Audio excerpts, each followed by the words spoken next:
Oh, good golly. Folks, we can't catch a break. Amazon down 4% as well. Look, the greats have failed us this week. What was expected to be an incredible week of earnings, it turns out that the analysts are bums. Bum cheeks. The analysts are bum cheeks, okay? They got everything wrong. And it's really hurting these stocks right now. They were expecting a lot better numbers than what they put up. But again, I can't say that quite yet. But 4% decrease in the after hours for Amazon stock. Now, this is a stock that's been performing not incredibly on the year. 8.6% year to date, or 8.1% year to date, and only 7% in the past year. So this stock hasn't really moved as much as you might expect. Last 5 years, though, obviously incredible performance there. But it saw a massive boom here in the early part of 2020, understandably. 72% gain just in that short span of a few months right there. And that was due to a massive influx in e-commerce. The thing is, the e-commerce it's not going anywhere. It's not going anywhere, so I don't necessarily see why it's gone stagnant. Let's take a look at these earnings. GAAP EPS, I thought they were pretty low with the estimate of $8, but apparently they weren't.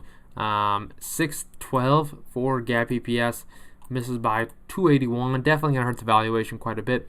And a miss of $850 million, nearly $1 billion miss. $110.8 billion. It's still a growth of 15% year over year, which is massive. It's a massive growth over last year, which grew by such a massive number. Now, here's a number where I think we might see why the stock's down is this Amazon Web Service net sales. $11.6 billion compared to a $15.4 billion consensus. Could be why it's down. Maybe not, but it could be. Online store net sales came in at 49.94 compared to a 51.5 billion consensus. I chalk this one up to analysts being a little bit incorrect in this. I think they were a little overzealous in their predictions. I think that's why we see this. Operating income at 4.9 compared to a $5.6 billion number. So for guidance, I think analysts, again, I think they're a little ridiculous here. Expected between 130 and 140 billion. Again, obviously the biggest quarter for them is going to be Q4 here. Or growth 4 to 12% compared to the fourth quarter of 2020. Slowing growth rates, again, could be why we see issues here, but I don't think it's bad at all. We're talking about how much they grew last year.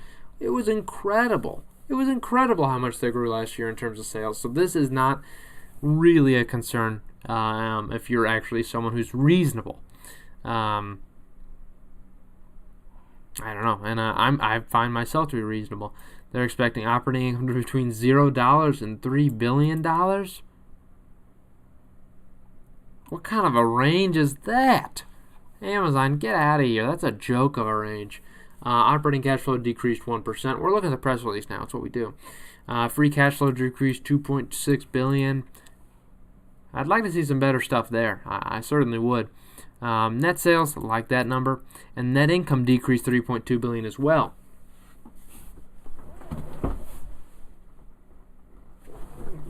That's a number I don't necessarily like, if you might have seen from that face there.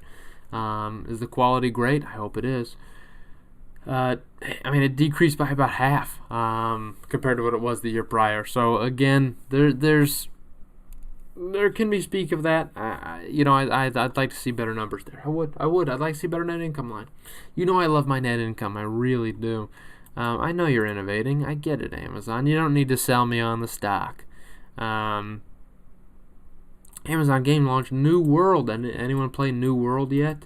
It's the highest played new game this year on Steam. I don't think that's necessarily. That seems one of those things where they put an asterisk where it's over a 1 week period. You know what I mean? Like this summer's biggest hit.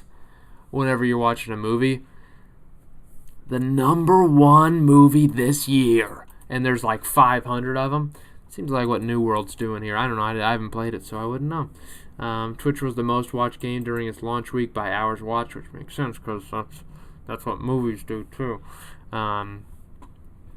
Great stuff. Prime Videos released Amazon original movie Cinderella, which was, in my opinion, I would never bother watching it because it's the biggest political garbage I could ever see. Look, just make a movie. It doesn't have to be political. It doesn't. Look, it's Cinderella. Why does Cinderella have anything to do with freaking politics? I don't get it. Number one streaming movie across all film or streaming platforms in its opening weekend. I just don't know. I don't see that happening. I don't know who would watch that. Who's it marketed towards? It looks like garbage. Especially Camila Cabello. Cabello? What's that? I don't like her. They're getting Lord of the Rings. It's good for them. Look, now I'm all upset. I don't care about your devices. I don't care. Amazon Web Services, that's what you like to do. Significant customer momentum with new commitments. Good for them. Wow. Oh, Wyndham Hotel and Resorts selected Amazon Web Service to upgrade its technology infrastructure. Has anyone ever stayed at a Wyndham? They're fantastic and darn cheap. I don't know how they're doing it. I don't know how they're doing it at Wyndham, but I'm staying at a Wyndham next year, baby. Look, I'm gonna buy.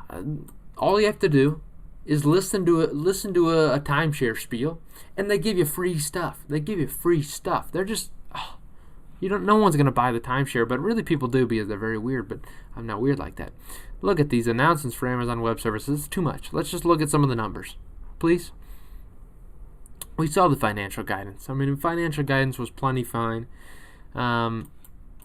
I have no concern with the net sales. I do have a concern necessarily here with its operating income line. I'd like to see it be a lot better. But that's okay. Let's look at the balance sheet and see what we have. Look at this net income line, dude. Look, why you gotta play me like this? That's just a big decline. Makes me upset. I'd like to see it grow. So not too excited for the balance sheet in this standpoint. But it could have not changed. There's a chance. So 9 months comparison. For some reason, they put their new quarter on the right. I don't know.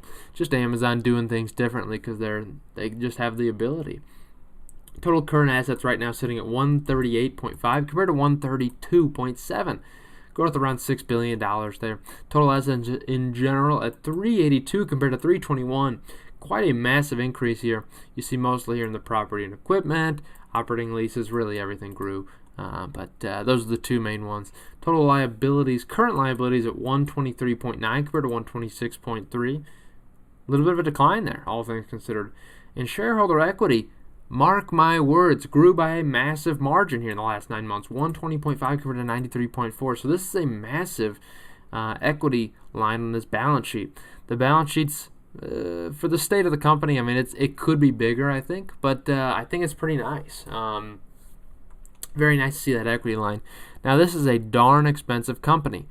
When you think about it, $1.7 trillion market cap. But this is a company this year that's going to be bringing in right around $500 billion when all's said and done. And they're trading at only a 1.75 market cap.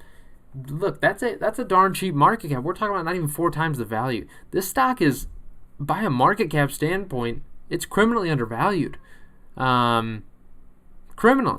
And the P ratio obviously is going to be affected by this quarter quite a bit. And the forward P, I guess, with the guidance for the next quarter as well. So that line won't be necessarily where you're looking at for Amazon. But I think in terms of an actual market cap standpoint, the stock's trading dirt cheap. And not much movement in the last year. I think this is a great company when you're talking about the long run and what it's able to do. So hopefully you enjoyed this and you have a great day.